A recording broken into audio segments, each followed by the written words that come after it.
Olá, meus irmãos em Cristo. Sejam bem-vindos ao canal Visão Católica. No vídeo de hoje iremos trazer o que foi dito por um monge beneditino se existe milagre fora da Igreja Católica. Então assista até o final e vamos ao vídeo. Estevão Bettencourt, monge beneditino falecido, respondeu essa pergunta. Ele explica que o milagre propriamente dito é um fenômeno estranho ao curso natural das coisas. Fenômeno que Deus produz como sinal da sua presença e ação neste mundo. É sempre um testemunho que Deus dá em favor de uma verdade ou de uma pessoa. Em consequência, escapam à qualificação de milagre certos fatos que, embora sejam admiráveis, não têm significado religioso, não elevam a Deus, mas, ao contrário, só servem para satisfazer ao capricho ou à vaidade de alguém. Quando Deus efetua prodígios, o faz sempre a fim de chamar a atenção do homem para algum dos atributos divinos. Os teólogos afirmam que o milagre pode ocorrer tanto dentro da Igreja, entre os fiéis católicos, como fora desta, entre não católicos, hereges, cismáticos, pagãos, embora seja raro. Quando o milagre acontece fora da Igreja Católica, é sempre Deus quem o produz. O seu testemunho não redunda em abono dos erros do paganismo ou da heresia, mas em favor da verdade, verdade que em plenitude é possuída pela Igreja Católica. O milagre produzido fora desta adquire assim um valor construtivo, é sinal da autêntica revelação, e tende a levar à única Igreja de Cristo, diz Dom Estevão. Ele cita São Tomás, por exemplo, quando ensina que Deus pode realizar um milagre para confirmar simplesmente uma verdade da religião natural, ou seja, uma verdade religiosa que o homem por sua inteligência natural reconhece, ou para atestar o valor da virtude praticada sinceramente por quem de boa fé vive fora do catolicismo. E cita o caso, narrado por S. Agostinho, conforme o qual uma vestal de Roma, virgem consagrada ao serviço da divindade, para comprovar a conservação de sua pureza, havia conseguido carregar água do rio Tibre num vaso perfurado.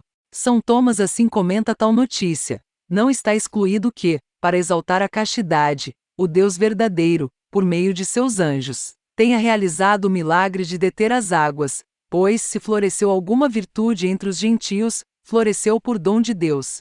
Isto significa que quem fora da Igreja procura sinceramente a Deus, seguindo a sua consciência com toda a boa fé, encontra Deus, o único Deus da revelação cristã. Este então, caso julgue oportuno, pode, por meio de um milagre, dar testemunho público das sinceras disposições de tal servo seu.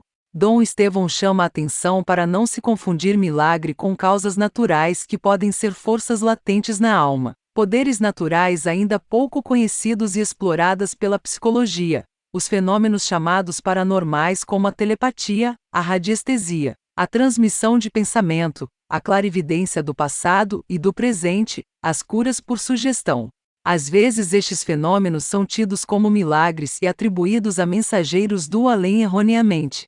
Ele chama a atenção também para os casos da intervenção de anjos ou demônios, que só se verifica por especial permissão de Deus. Os fenômenos são chamados preternaturais. Além dos naturais, por exemplo, a descrição de acontecimentos futuros previsíveis, a indicação de fórmulas farmacêuticas e terapêuticas que excedem os conhecimentos da ciência humana, a transposição de objetos e pessoas de um lugar para outro.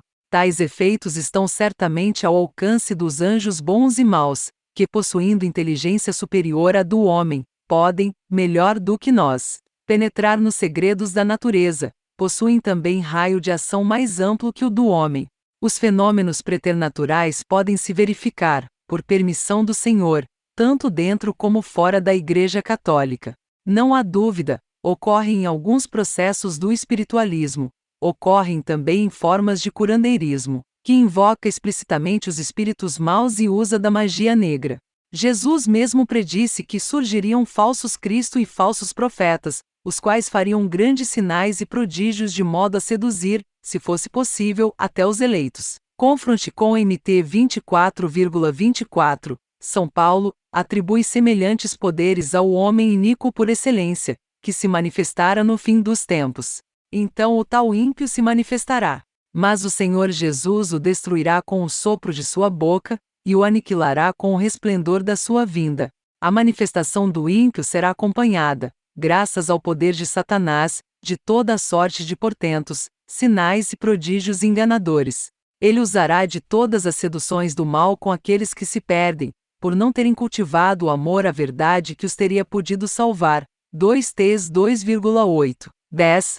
Dom Estevão explica ainda que se Deus permite a realização de portentos, não milagres no sentido estrito, por parte dos anjos maus ou demônios, ele a permite para comprovar e purificar a fé dos homens. Deus nunca poderia permitir que o homem seja, por obra dos espíritos maus, invencivelmente levado ao erro no tocante à religião e à salvação eterna. Entre os principais critérios de discernimento, enumeram-se os seguintes. Os prodígios realizados pelo demônio são geralmente cercados de ritos e práticas supersticiosas, fórmulas e receitas evocadoras. O conteúdo das respectivas mensagens não leva a Deus e a Cristo. A procura de tais portentos deixa geralmente a pessoa perturbada, inquieta. Ao contrário, os prodígios realizados por Deus e pelos anjos bons são geralmente imprevistos. Acontecem sem evocação nem provocação alguma, sem ostentação, como os de Fátima, Lourdes, La Salette, etc. É, sem dúvida, pelos frutos que se reconhece a árvore. Acrescento aqui o que disse o Concílio Vaticano II, nos documentos Unitatis Redintegratio e na Lumen Gentium. Além disso, muitos elementos de santificação e de verdade existem fora dos limites visíveis da Igreja Católica, a palavra escrita de Deus, a vida da graça, a fé, a esperança, a caridade, outros dons interiores do Espírito Santo e outros elementos visíveis. O Espírito de Cristo serve-se dessas igrejas ortodoxas e comunidades eclesiais protestantes, como meios de salvação cuja força vem da plenitude de graça e de verdade que Cristo confiou à Igreja Católica. Todos esses bens provêm de Cristo e levam a Ele e chamam por eles mesmos para a unidade católica. Bom, meus irmãos em Cristo, ficamos por aqui. Ajude o canal deixando seu like e se inscrevendo no canal. Que Deus te abençoe.